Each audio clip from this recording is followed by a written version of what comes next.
Τραβάει τώρα. Κοίτα το χρώμα πως γυαλίζει, κοίτα το χρώμα, κοίτα, μα βγάλε μια φωτογραφία. Εδώ αδερφός του. Εδώ. Εγώ με τον παίκ του άλλου φωτογραφία. Και εδώ. Εγώ πολύ λίγο πλανάκι. Rabbit. Το χρώμα έτσι πως γυαλίζει πράγμα. Λίγο θέλει.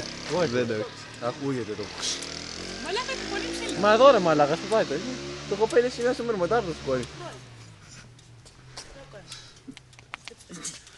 Ωραία, μα είναι τα μηχανάκια εδώ. Σημαντικό. Πού θα το απογονίσει πάνω. Το πύρο. Φύγε μάρα μαλάκα. Φύγε με μαλάκα μας έρχεται πράγμα στο κεφάλι. Τι με κοιτάζεις. Επειδή έχω ένα εφέκτ. Κρίμα στο κρύπτον.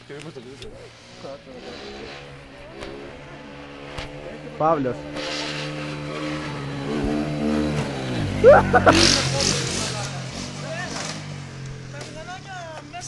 Τι προσπαθεί να κάνει ο Παύλος?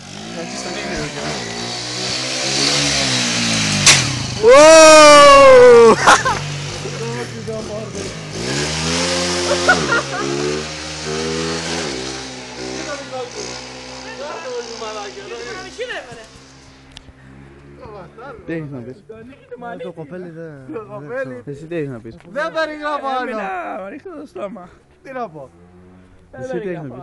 Δεν έχω λόγια να μιλήσει. Εσύ? Είσαι και γαζέσαι. Το κοπέλι μ' άφησε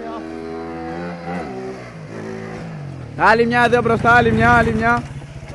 φίλε μου. Κοπέλι grand. Αν δεν Ορίστε. πας και την παρανυχή, δεν σε παραδέχομαι. Να το, να το. Παύλος να δεχάκεις. Φίλε Παύλο, να το. Άρα φιλάψε και γραμμή. Άλλη μια. Να το κάνω κι εγώ. Μισό λεπτό να... Βιολογικό.